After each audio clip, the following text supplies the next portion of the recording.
નમસ્કાર, શ્રી કેશવ કેળવણી ટ્રસ્ટ સંચાલિત શ્રી સરસ્વતી વિદ્યા મંદિર અમદાવાદથી હું ડૉક્ટર નીરવ શાહ. આપણે ધોરણ 10ના વર્ષ 19-20ના વિજ્ઞાન વિષયના પ્રકરણ 12 વિદ્યુત વિશેનો અભ્યાસ કરીશું. વિદ્યુતમાં આપણે બે વસ્તુનો વિચાર કર્યો, એક વિદ્યુત પ્રવાહ અને બીજો વિદ્યુત સ્થિતિમાનનો તફાવત. હવે આપણે જોવાનું છે 12.3 પરિપથ આકૃતિ. પરિપથ આકૃતિને આપણે અંગ્રેજીમાં કહીશું સર્કિટ ડાયાગ્રામ.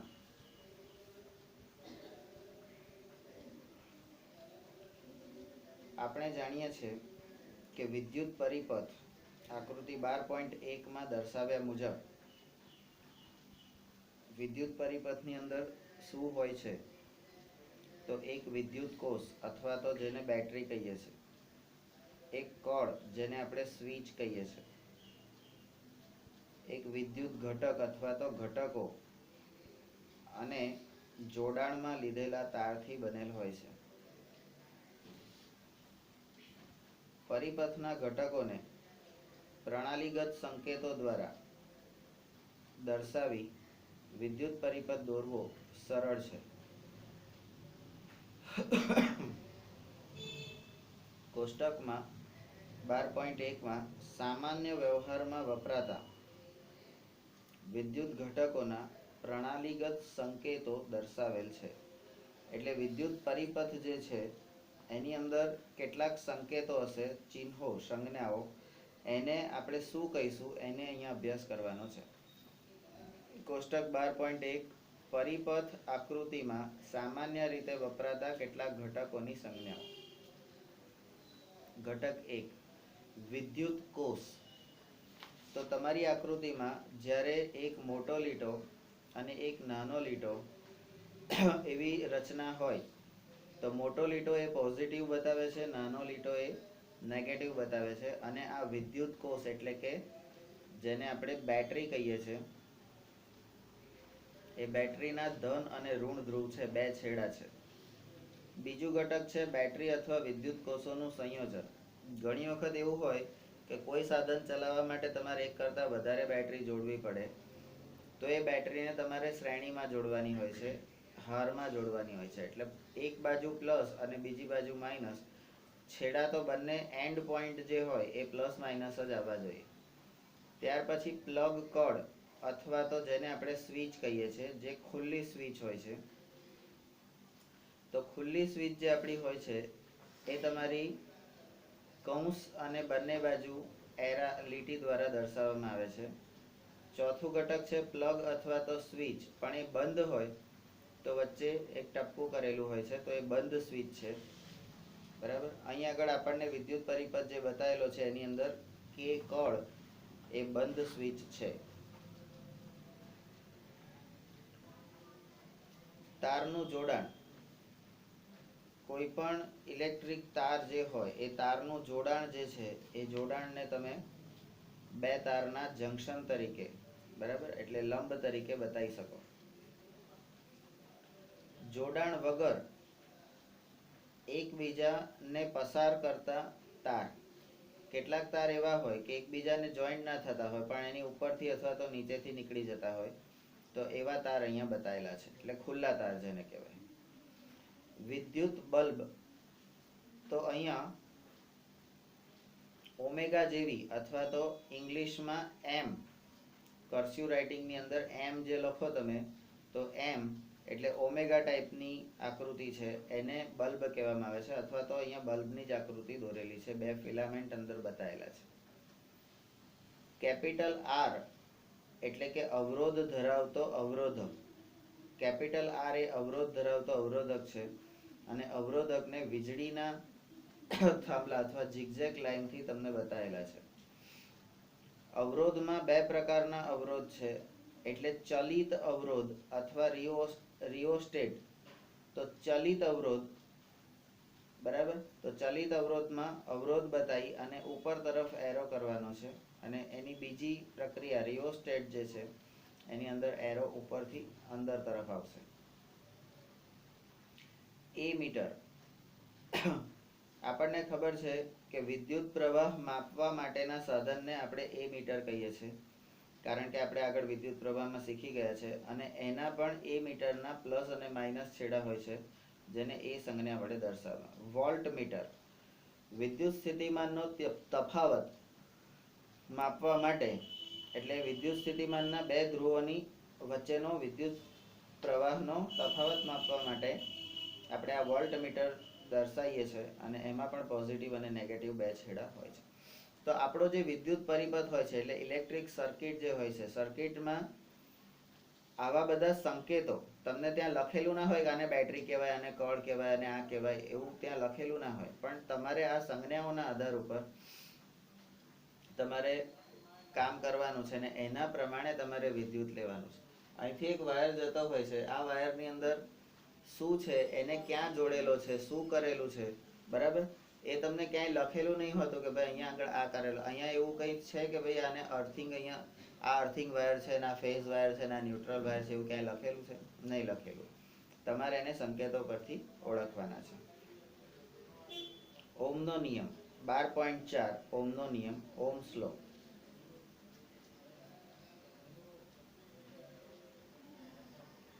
નંબર 1, શું કોઈ વાહકના બે છેડા વચ્ચેના વિદ્યુત સ્થિતિમાનના તફાવત અને તેમાંથી થતા વિદ્યુત પ્રવાહ વચ્ચે કોઈ સંબંધ છે? તો વિદ્યુત સ્થિતિમાનનો તફાવત અને પસાર થતા વિદ્યુત પ્રવાહ વચ્ચે કોઈ સંબંધ છે, તો એ સંબંધ આપણે દર્શાવવાનો છે. તો ચાલો તેને એક પ્રવૃત્તિ દ્વારા સ્પષ્ટ કરીએ. પ્રવૃત્તિ 12.1 આકૃતિ 12.2 માં દર્શાવ્યા અનુસાર. હવે 12.2 આકૃતિ ક્યાં છે? તો પાછળ આપેલી છે. હા, 12.2 પાછળ આપેલી છે. તો એમાં દર્શાવ્યા પ્રમાણે એક પરિપથ તૈયાર કરો. હવે પરિપથને આપણે સર્કિટ કહીશું. એ આપણે, કારણ કે આપણે પરિપથને બરાબર ઓળખતા નથી, પણ સર્કિટને બરાબર ઓળખીએ છીએ. આ પરિપથમાં 0.5 મીટર લાંબો નિક્રોમ ધાતુનો તાર, આ નિક્રોમ ધાતુ છે, એનો તાર XY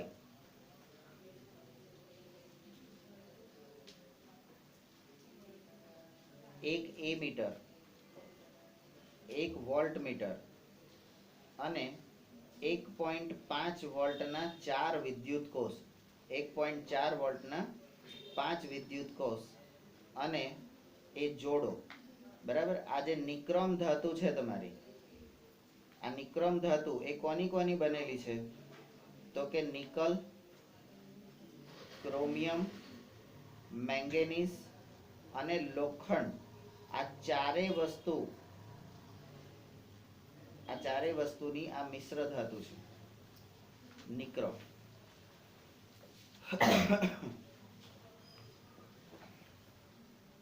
તો આપણે જે બજારમાંથી ઇલેક્ટ્રિકના વાયરો લાવીએ છીએ, એ વાયરોની અંદર નિકલ, ક્રોમિયમ, મેંગેનીઝ અને લોખંડ, આ બધાની મિશ્ર ધાતુના વાયરિંગ આવતા હોય છે. બરાબર છે. હવે આ પરિપથ આપણે દોરીએ છીએ, પરિપથમાં જોડીએ છીએ. હવે આકૃતિ આપણે જોઈ લઈએ એટલે આપણને ખબર પડશે. ઓહ્મના નિયમના અભ્યાસ માટેનો વિદ્યુત પરિપથ. અહીંયા તમે જોઈ શકો છો કે તમારો વિદ્યુત પ્રવાહ જે છે, બરાબર, એ ક્યાંથી ક્યાં, આપણો જે એકચ્યુઅલ પરિપથ આકૃતિ 1 જે છે, એમાં પરિપથ જે છે એ ધનથી ઋણ તરફ જાય છે. બરાબર. અહીંયા તમે જોશો તો અહીંયા ઋણથી ધન તરફ, એટલે ઊંધી સાઈડે આમ જાય છે, પરિપથ ઊંધો વહે છે. બરાબર છે. તો અહીંયા સ્ટેપ નંબર 2, સૌ પ્રથમ પરિપથમાં વિદ્યુત પ્રવાહ પ્રાપ્તિ સ્થાન તરીકે, એટલે વિદ્યુત પ્રવાહના પ્રાપ્તિ સ્થાન તરીકે એક કોષ જોડો. હવે એક કોષ એટલે બેટરી. ક્યાં છે કોષ? કોષ ક્યાં છે? અહીંયા કોષ ક્યાંય દોરેલો છે? ક્યાં છે? ઉપર. તો V જે છે એ વોલ્ટ, બરાબર, એ આપણો કોષ છે. પછી શું કરવાનું? તો કે પરિપથમાં નિક્રોમના તાર XY માંથી પસાર થતા વિદ્યુત પ્રવાહ માટે E મીટરનું અવલોકન I અને તેના છેડા વચ્ચે વિદ્યુત સ્થિતિમાનના તફાવત માટે V માટે વોલ્ટમીટરનું અવલોકન એ આપેલા કોષ્ટકમાં નોંધો. અહીંયા વોલ્ટમીટરને અહીં આગળ આપણે જોયેલું હતું, આપણે આગળ ભણી ગયેલા છે, બરાબર છે, કે એ મીટરને હંમેશા શ્રેણીમાં જોડવામાં આવે છે અને વોલ્ટમીટરને હંમેશા સમાંતર જોડવામાં આવે છે. તો અહીં આગળ આ વાયરને સમાંતર વોલ્ટમીટર દોરેલું છે અને વાયરની શ્રેણીમાં એ મીટર દોરેલું છે, બરાબર છે.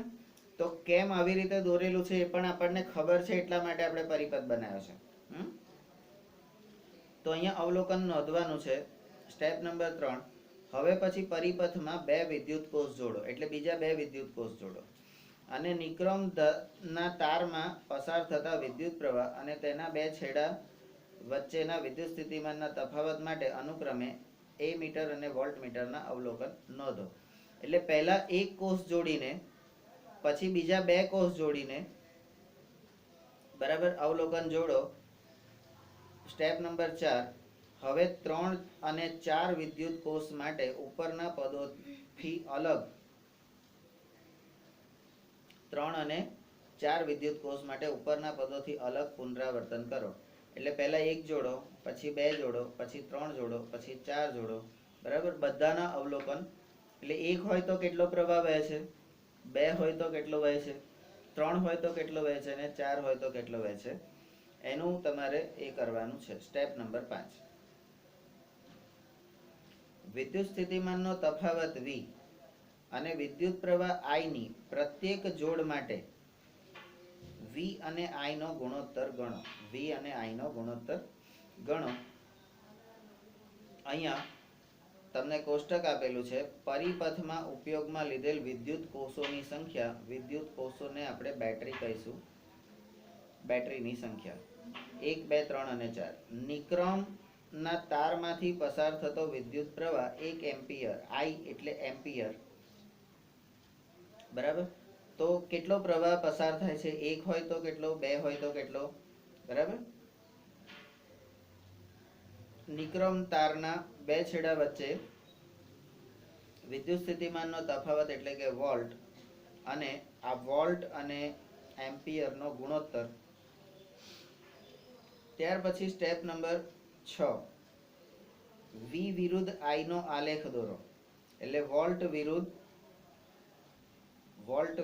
પ્રવાહ વોલ્ટ વિરુદ્ધ પ્રવાહનો આલેખ દોરો અને એનું સ્વરૂપ તમે જુઓ. તો અહીંયા આલેખ દોરેલો છે. વિદ્યુત પ્રવાહ નીચે દર્શાવેલો છે અને વિદ્યુત સ્થિતિમાનનો તફાવત ઉપર દર્શાવેલો છે. આલેખ તમે જોઈ શકો છો કે એક સીધી રેખા મળે છે, બરાબર છે. Step number 7. આ પ્રવૃત્તિમાં તમને દરેક કિસ્સામાં V/I નું મૂલ્ય, એટલે ગુણોત્તરનું જે મૂલ્ય છે, V/I નું મૂલ્ય લગભગ સમાન મળશે. આમ V/I નો આલેખ, આ V એટલે V વિદ્યુત સ્થિતિમાન અને વિદ્યુત પ્રવાહનો આલેખ એ ઉગમ બિંદુમાંથી પસાર થતી આલેખ કેવો હશે, સુરેખા હશે, જે આકૃતિ 12.3 માં દર્શાવેલ છે. આમ V/I એ અચળ ગુણોત્તર છે, અચળ ગુણોત્તર. નંબર 10. અચળ ગુણોત્તર એટલે એમાં કોઈ પણ પ્રકારનો ફેરફાર થતો નથી, એટલે સતત એક ધાર્યો એક જ ગતિથી એ કામ કરે છે, બરાબર. 1827 માં જર્મન ભૌતિકશાસ્ત્રી જ્યોર્જ સિમોન ઓમે, જે પોતે 1787 માં જન્મ્યા હતા અને 1854 માં મૃત્યુ પામ્યા, અને એમણે એમના જીવનકાળમાં છેક એન્ડમાં, એટલે અડધી જિંદગી પૂરી થયા પછી 1827 માં ધાતુના તારમાંથી પસાર થતા વિદ્યુત પ્રવાહ I અને તેના બે છેડા વચ્ચેના વિદ્યુત સ્થિતિમાનના તફાવત વચ્ચેનો સંબંધ શોધ્યો. અચળ તાપમાને વાહકમાંથી પસાર થતો વિદ્યુત પ્રવાહ તે વાહકના બે છેડા વચ્ચે લાગુ પાડેલા વિદ્યુત સ્થિતિમાનના તફાવત V ના સમપ્રમાણમાં હોય છે અને આને આપણે ઓહમનો નિયમ કહીએ છીએ.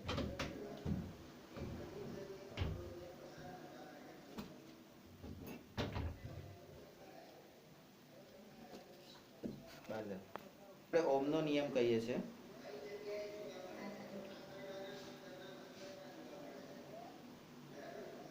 નંબર 12 બીજા શબ્દોમાં કહીએ તો આ ઓહમના નિયમને હવે આપણે સંકેતમાં દર્શાવ્યું. ઓહમના નિયમને સંકેતમાં તો V સમપ્રમાણમાં I એટલે વિદ્યુત સ્થિતિમાનનો તફાવત અને વિદ્યુત પ્રવાહ એ બંને એકબીજાના સમપ્રમાણમાં હોય છે, જેને આપણે પરિણામ નંબર 4 કહીશું. એને બીજી રીતે દર્શાવીએ તો આ અહીં આગળ આ નીચે આવી જશે તો એનો ગુણોત્તર V/I નો ગુણોત્તર એ અચળ રહે છે. એ આપણે પ્રવૃત્તિ દ્વારા જોયું, બરાબર. અને આ અચળાંક જે છે, અચળાંક એને આપણે કેપિટલ R કહીશું. આ કેપિટલ R શું છે? અચળાંક છે.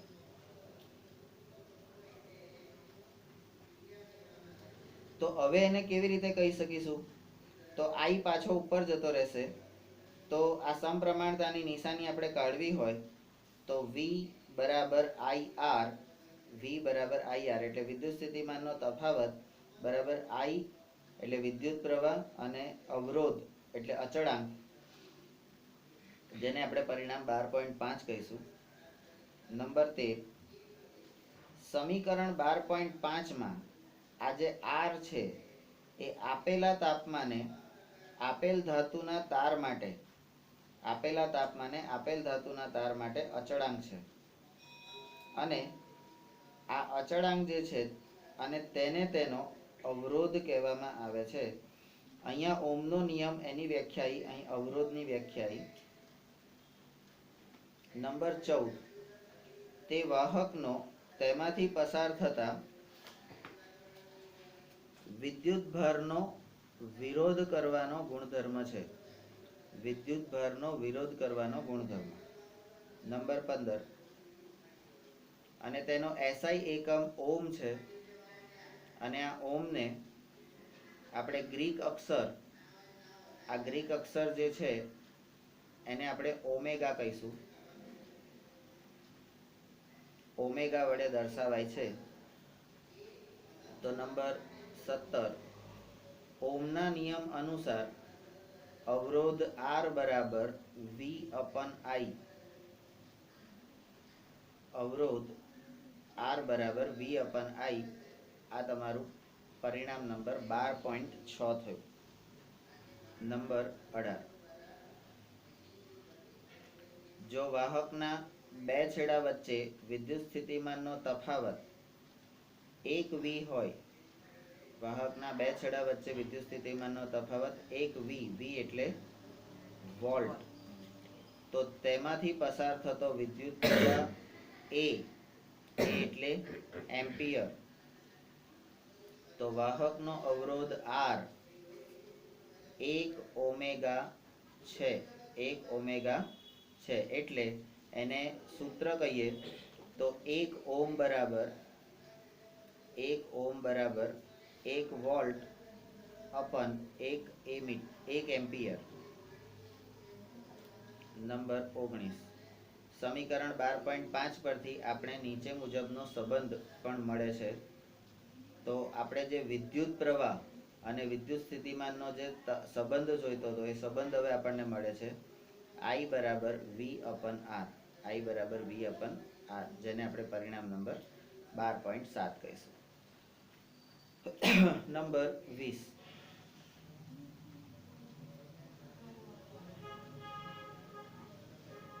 સમીકરણ 12.7 પરથી એવું સ્પષ્ટ છે કે અવરોધકમાંથી પસાર થતો વિદ્યુત પ્રવાહ અવરોધકમાંથી પસાર થતો વિદ્યુત પ્રવાહ તે અવરોધના મૂલ્યના વ્યસ્ત પ્રમાણમાં હોય છે.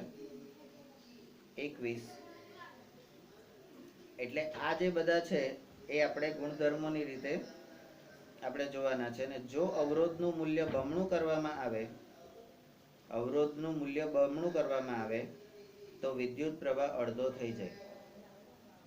તો વિદ્યુત પ્રવાહ એ અવરોધના મૂલ્યના, અવરોધ R એના વ્યસ્ત પ્રમાણમાં છે, એટલે 1/R છે. બરાબર. અને જો અવરોધનું મૂલ્ય એટલે આને ડબલ કરવામાં આવે તો તમારો વિદ્યુત પ્રવાહ કેટલો થઈ જાય? અડધો થઈ જાય. આ ગુણાકાર કરીને સાબિત કરવાની વસ્તુ છે, પણ આપણે એને મોડે કરવાના છે નિયમ પર. કેટલાક પ્રાયોગિક કિસ્સામાં વિદ્યુત પરિપથમાં વિદ્યુત પ્રવાહમાં વધારો કે ઘટાડો કરવો જરૂરી હોય છે. જે ઘટકોની મદદથી વોલ્ટેજનું પ્રાપ્તિ સ્થાન બદલ્યા વગર વિદ્યુત પ્રવાહનું નિયમન કરી શકાય તેને ચલ અવરોધ કહે છે. તો ચલ અવરોધની વ્યાખ્યા.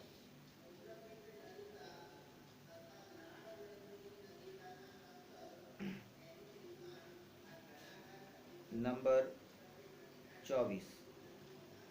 વિદ્યુત પરિપથમાં પરિપથનો અવરોધ બદલવા માટે ઉપયોગમાં લેવાતા સાધનને રિઓસ્ટેટ. પરિપથનો અવરોધ બદલવા માટે રિઓસ્ટેટ નામનું સાધન એ ઉપયોગમાં લેવામાં આવે છે. અને નંબર 25. હવે આપણે નીચેની પ્રવૃત્તિ દ્વારા વાહકના અવરોધનો અભ્યાસ કરીશું. અહીંયા આખા ટોપિકમાં ઓહમનો નિયમ, તો ઓહમનો નિયમ આપણે કેવી રીતે લેવાનો છે? તો અહીંયા આગળ ઓહમનો નિયમ જે છે એની વ્યાખ્યા આપેલી છે. સૌથી પહેલા તો પહેલા વ્યાખ્યા લેવાની ઓહમના નિયમની, કે અચળ તાપમાને વાહકમાંથી પસાર થતો વિદ્યુત પ્રવાહ તે વાહકના બે છેડા વચ્ચે લાગુ પડતા પાડેલા વિદ્યુત સ્થિતિમાનના તફાવત વિના સમપ્રમાણમાં હોય છે. આને ઓહમનો નિયમ કહે છે. એટલે આપણું હેડિંગ હશે ઓહમનો નિયમ. ત્યાર પછી એનો આ નિયમનું જે વિધાન છે એ લખવાનું છે. નિયમનું વિધાન લખ્યા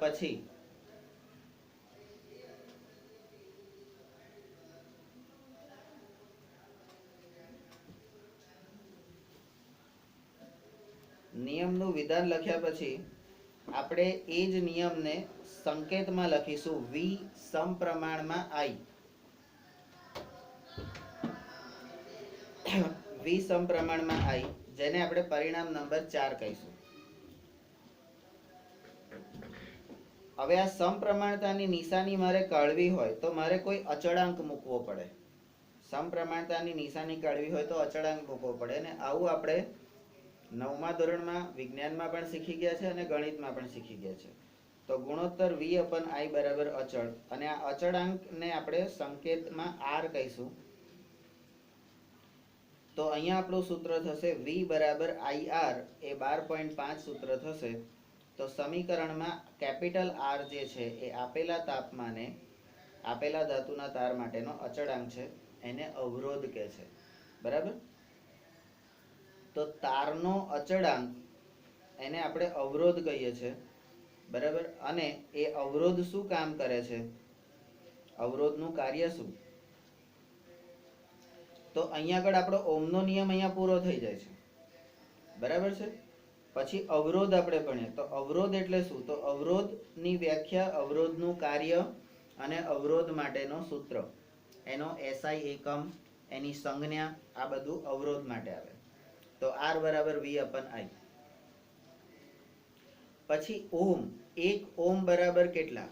તો ઓહમનું 1 ઓહમ બરાબર 1 વોલ્ટ અપન 1 એમ્પિયર. તો એ અહીંયા આગળ આવશે.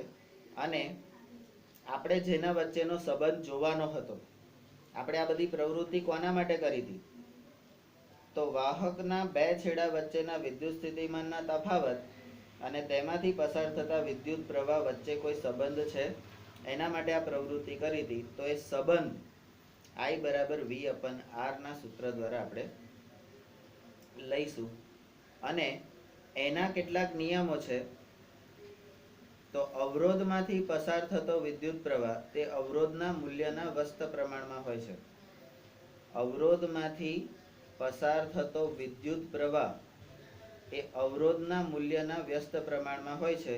હવે આ આર અહીંયા મૂકી દો તો આઈ ક્યાં આગળ આવી જશે? વ્યસ્તમાં. બરાબર? જો અવરોધનું મૂલ્ય બમણું કરવામાં આવે, અહીંયા ડબલ, અહીંયા 4 કરી દો તો અહીંયા આગળ તમારું અડધું થઈ જશે. વિદ્યુત પ્રવાહ અડધો થઈ જશે. હવે એટલે અહીંયા આગળ આ 21 અને 22 એટલે 20 નંબરમાં 1 અને 2 અડધું થઈ જશે ત્યાં સુધી. પછી આ 21 નંબર, આ 22, આ 23 અને આ 24. હવે અહીંયાથી આપણો ટોપિક બદલાય છે 22 નંબરથી. કેટલાક પ્રાયોગિક કિસ્સામાં, એટલે પ્રેક્ટિકલી આપણે આ વસ્તુ, આ થિયરી છે, આ થિયરી અહીંયા પૂરી થઈ ગઈ. તો કેટલાક પ્રાયોગિક કિસ્સામાં વિદ્યુત પરિપથમાં વિદ્યુત પ્રવાહનો વધારો કે ઘટાડો કરવાની જરૂર પડે છે. અમુક વખતે આપણે એક બેટરીથી કામ ચાલતું નથી, તો આપણે 2-3 બેટરી ચાલુ કરવી પડે છે. બરાબર? તો વધારો ઘટાડો કરવાની જરૂર પડે છે.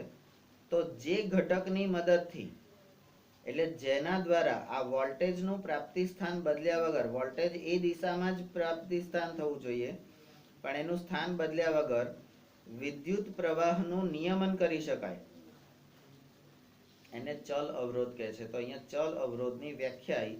બરાબર? અને આ ચલ અવરોધ માપવા માટેનું જે સાધન છે એને રિયોસ્ટેટ કહેવામાં આવે છે.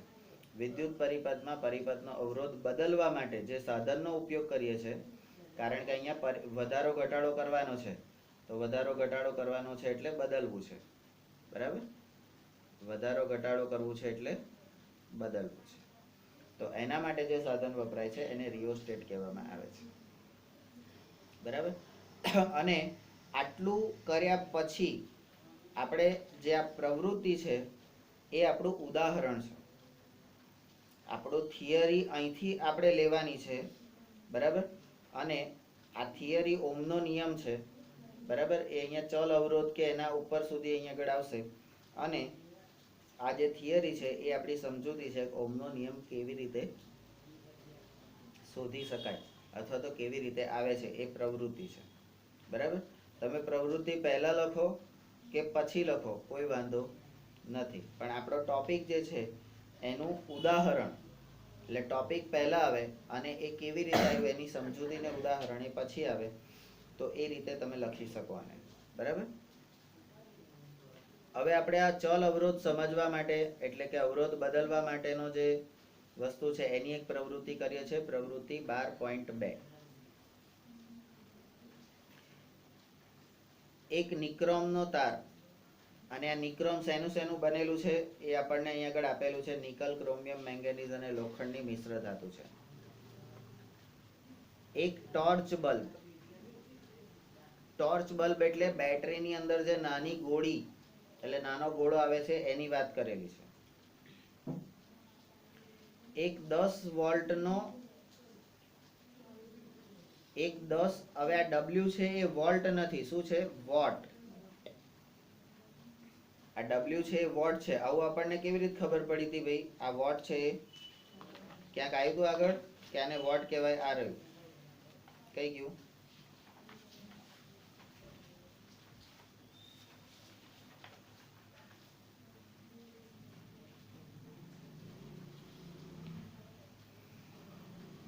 અહીં તો W વર્ગ છે વિદ્યુત સ્થિતિમાનનો તફાવત માટે કરવું પડતું કાર્ય, પણ W એટલે વોટ. વોટ એટલે પાછળ આવે છે ને, કઈ ગયું અહીંયા? આ રહ્યું, પાવરનો એકમ વોટ.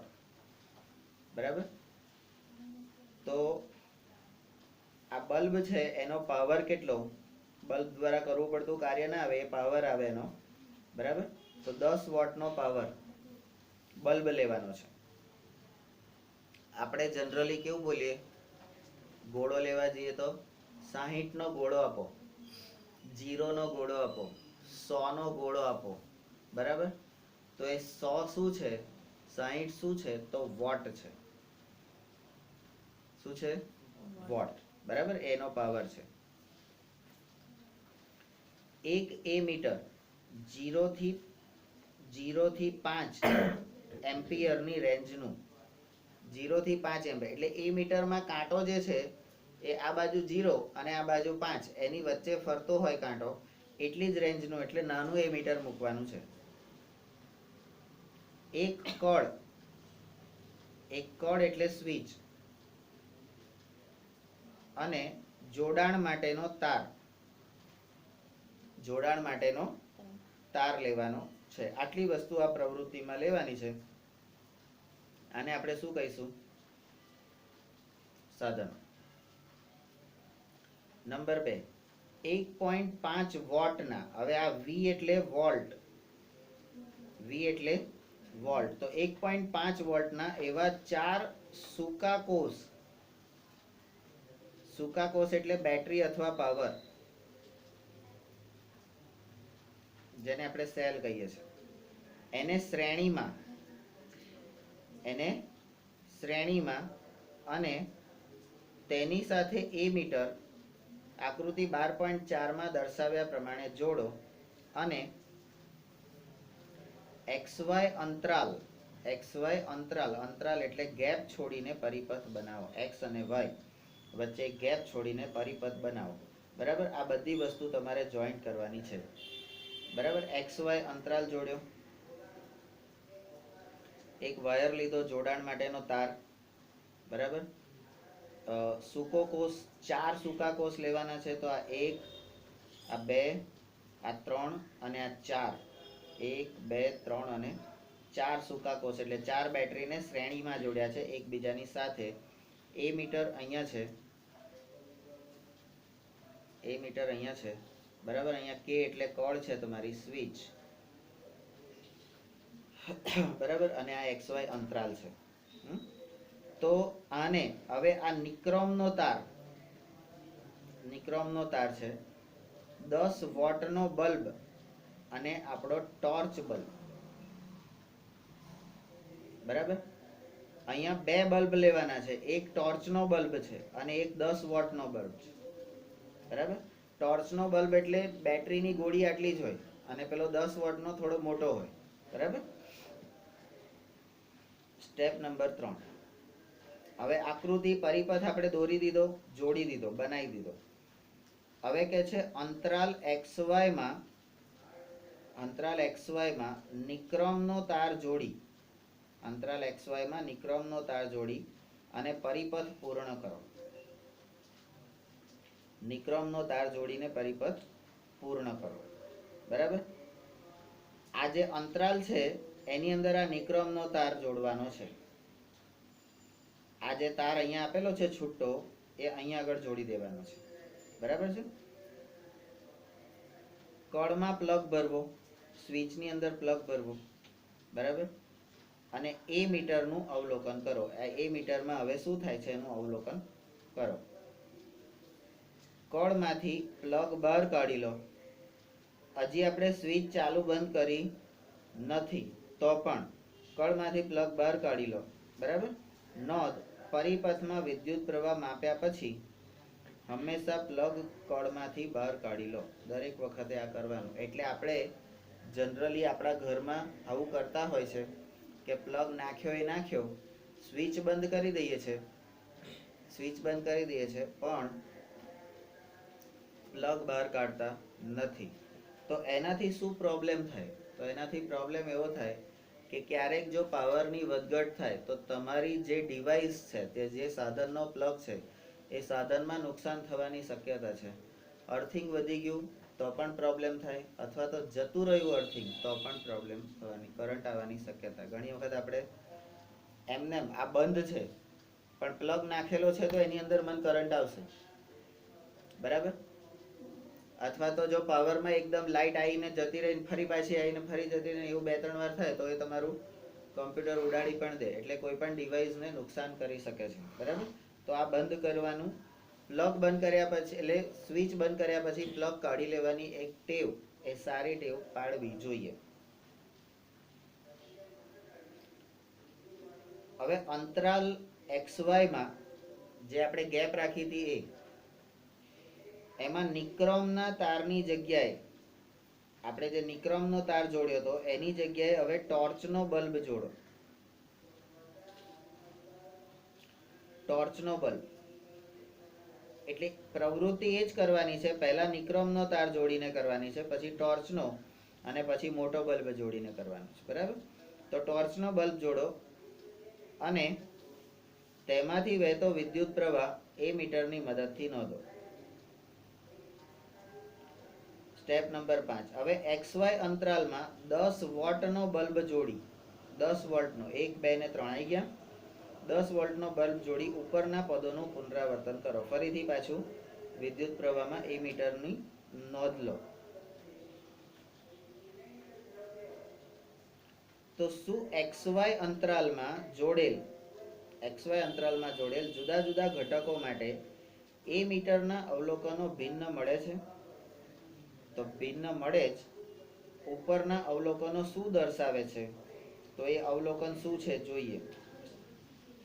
તમે અંતરાલમાં કોઈ પણ દ્રવ્ય ઘટક જોડીને પ્રવૃત્તિનું પુનરાવર્તન કરી શકો છો અને દરેક કિસ્સા માટે એ મીટરનું અવલોકન નોંધો અને આ અવલોકનોનું વિશ્લેષણ કરો. તમને જે અવલોકનો મળે છે જુદા જુદા મળે છે, સેમ મળે છે, વધઘટ થતા મળે છે, શું થાય છે, વધારે મળે છે કે ઓછું મળે છે, જે પણ મળે છે એનું વિશ્લેષણ કરો. વિશ્લેષણ કરો એટલે ચર્ચા કરવાની છે. બરાબર? હવે આ પ્રવૃત્તિમાં આપણને જણાય છે શું જણાય છે? તો કે જુદા જુદા ઘટકોમાં વિદ્યુત પ્રવાહ જુદો જુદો છે. તો અહીંયા તમે નિક્રમનો તાર જોડ્યો ત્યારે વિદ્યુત પ્રવાહ જુદો આવ્યો, ટોર્ચનો બલ્બ જોડ્યો ત્યારે વિદ્યુત પ્રવાહ જુદો આવ્યો, 10 વોટનો બલ્બ જોડ્યો ત્યારે જુદો આવ્યો. એ સિવાય બીજું પણ કંઈક જોડો તો એટલે આ ટોર્ચનો બલ્બ છે એટલે તમારી પેલી સિરીઝ હોય ને કે દિવાળી વખતે ઘરમાં કઈ પ્રસંગ હોય ત્યારે આપણે સિરીઝ જોડીએ છીએ. સિરીઝ એટલે શું? તો હાર એટલે શું? તો કે શ્રેણી. તો શ્રેણીમાં જોડેલી હોય છે ને બધી ગોળીઓ એક જ વાયર ઉપર, કે સમાંતરે જોડેલી હોય છે, શ્રેણીમાં જોડે એટલે આપણે એને સિરીઝ કહીએ છીએ. હવે એને જોડો, મોટા બલ્બને જોડો તો વિદ્યુત પ્રવાહ જુદો. પેલામાં કેટલો આવશે? થોડોક જ આવશે. પેલામાં વધારે આવશે અને હેલોજનને લગાવીશું તો એમાં એનાથી પણ વધારે આવશે. બરાબર? તો કે એ શા માટે જુદો છે? અલા જુદો હોય તો તમને શું વાંધો છે? નાની મોટી વસ્તુ હોય તો પ્રવાહ જુદો હોય એમાં કઈ વાંધો શું છે? તો કે જુદો કેમ છે? તો કે કેટલાક ઘટકો વિદ્યુત પ્રવાહને સરળ માર્ગ પૂરો પાડે છે. આ જુદા હોવાનું પણ કારણ છે. તો કેટલાક ઘટકો વિદ્યુત પ્રવાહને સરળ માર્ગ પૂરો પાડે છે જ્યારે કેટલાક વહનને અવરોધે છે. કેટલાકમાં વહન અવરોધાય છે. એટલે કોઈ એવું હોય છે જે વિદ્યુત પ્રવાહને પસાર થવા દે છે અને કોઈ એવું હોય છે કે પસાર થવા દેતું નથી. આપણે જાણીએ છીએ કે વિદ્યુત પરિપથમાં ઇલેક્ટ્રોનની ગતિ આપણે જાણીએ છીએ ક્યાં? તો સૌથી પહેલા ભણ્યા હતા એટલે વિદ્યુત પરિપથમાં ઇલેક્ટ્રોનની ગતિ એ વિદ્યુત પ્રવાહનું નિર્માણ કરે છે. વિદ્યુત પ્રવાહનું નિર્માણ કોણ કરે છે? ઇલેક્ટ્રોનની ગતિ. અને જો કે ઇલેક્ટ્રોન વાહકમાં ગતિ કરવા માટે પૂર્ણપણે સ્વતંત્ર હોતા નથી. આ ઇલેક્ટ્રોન વાહક તારમાંથી પસાર થવા માટે સ્વતંત્ર હોતા નથી. બરાબર? એને કોક દ્વારા તમારે ગતિ કરાવવી પડે છે. બાકી ઇલેક્ટ્રોન કઈ સીધા હેડે એવા છે નહીં. એ તમારા જેવા અસ્તવ્યસ્ત ચાલે એવા જ હોય છે. બરાબર? તો નંબર 12, જે પરમાણુઓ વચ્ચેથી આ ઇલેક્ટ્રોન પરમાણુની વચ્ચેથી ગતિ કરે છે તેમના આકર્ષણ દ્વારા તેમની ગતિ નિયંત્રિત થઈ જાય છે.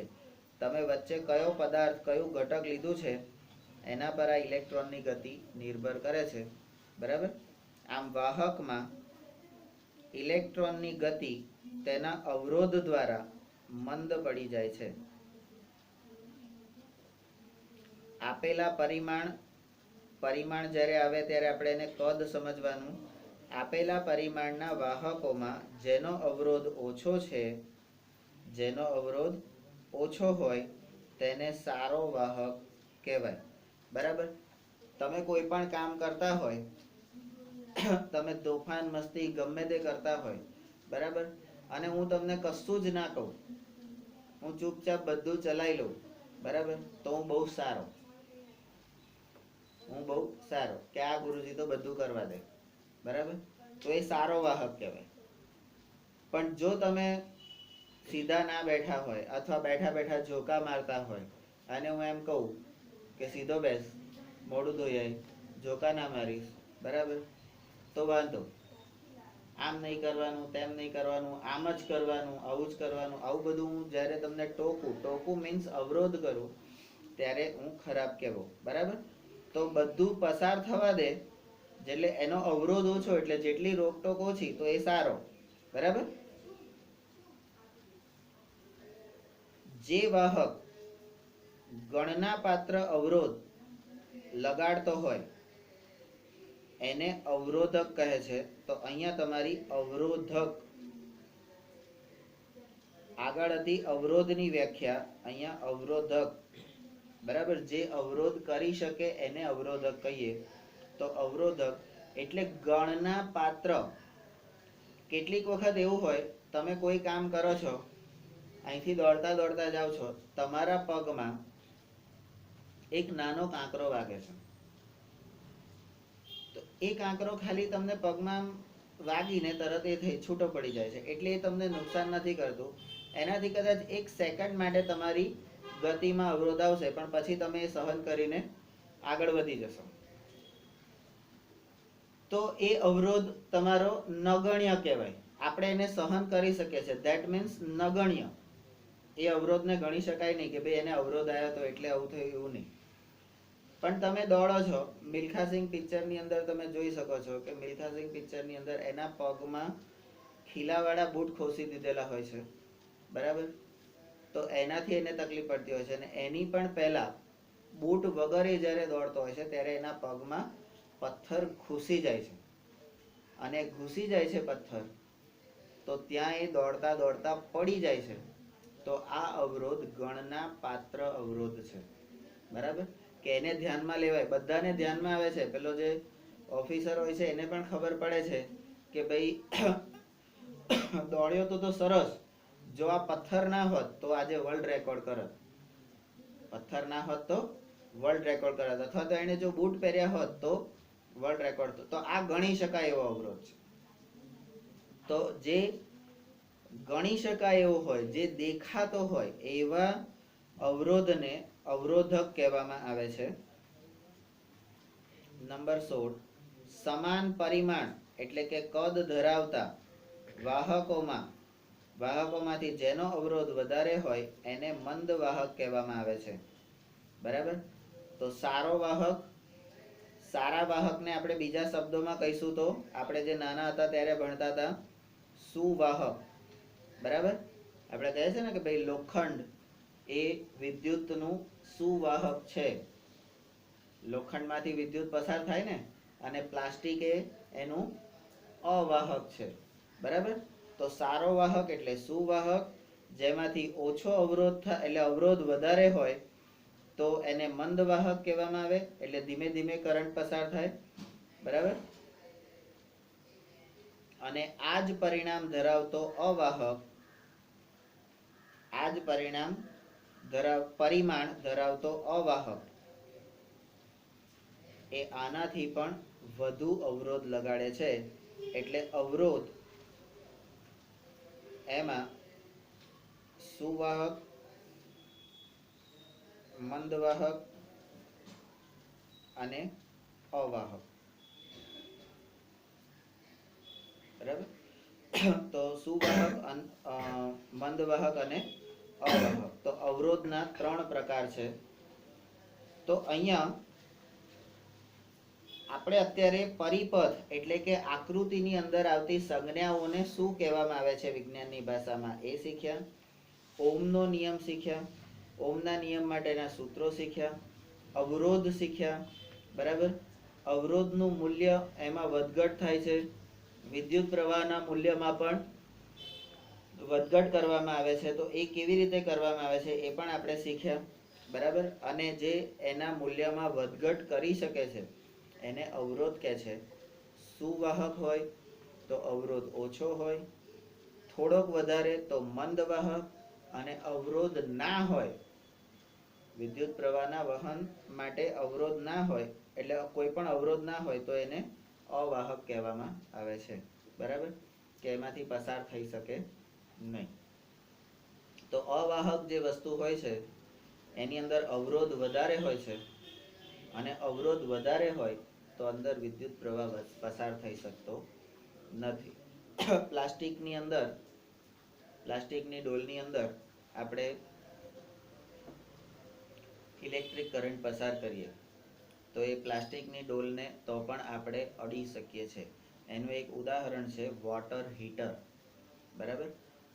તમને કદાચ અત્યારે તો ખ્યાલ નહીં આવે, પણ તમે જ્યારે મોટા થઈને હોસ્ટેલમાં કે ક્યાંય બહાર ભણવા જશો ત્યારે શિયાળામાં ગરમ પાણી કરવા માટે 150-200 રૂપિયાનું એક પ્લગ વાયર અને આપણો જે બલ્બની પેલી આકૃતિ છે ને એ રીતની રચનાવાળી વાયરની એલ્યુમિનિયમનો કે એનો તાર હશે, અને એ તમારે પાણીની અંદર નાખી દેવાનો એટલે 10 મિનિટમાં તમારું પાણી ગરમ થઈ જાય, સ્વિચ ચાલુ કરો એટલે. તો એ રીતની જ્યારે વસ્તુ આવશે તો એ પાણીની અંદર અવરોધ વિદ્યુત પ્રવાહ પસાર થાય છે અંદર, એટલે પાણી ગરમ થાય છે. પણ એની ડોલ છે એને બહારથી તમે અડી શકશો જો એ ડોલ પ્લાસ્ટિકની હશે તો, કારણ કે પ્લાસ્ટિક એ અવાહક છે. પણ એ ડોલ જો એલ્યુમિનિયમની કે લોખંડની હશે તો તમે એને હાથ લગાડી શકશો નહીં. એલ્યુમિનિયમની હશે તો કદાચ મંદ વાહક છે તો થોડુંક તમને કરંટ લાગશે, પણ લોખંડની ડોલ હશે, બરાબર, તો તમને જોડે લઈ જશે. તો આ મંદ વાહક, સુવાહક અને અવાહક એના ઉદાહરણ. બરાબર. એને આપણે ભારત પાકિસ્તાનની બોર્ડર ની રીતે પણ ગણી શકાય. મિલિટરી વધારે હોય તો કોઈની તાકાત છે અંદર આવે, અને ઓછી હોય તો થોડા ઘણા ઘૂસી જાય, અને બિલકુલ ના હોય તો બહુ બધા ઘૂસી જાય. બરાબર. તો આ મંદ, સુવાહક અને અવાહક આ વસ્તુ અહીંયા ધ્યાનમાં લેવાની છે. હવે એના પછીનો ટોપિક છે સુવાહકનો અવરોધ જેની પર આધાર રાખે છે તે પરિબળો. અવરોધ, એના પ્રકાર અને અવરોધ ઉપર કામ કરતા પરિબળો, અવરોધ માટે જવાબદાર પરિબળો. બરાબર. ચલો.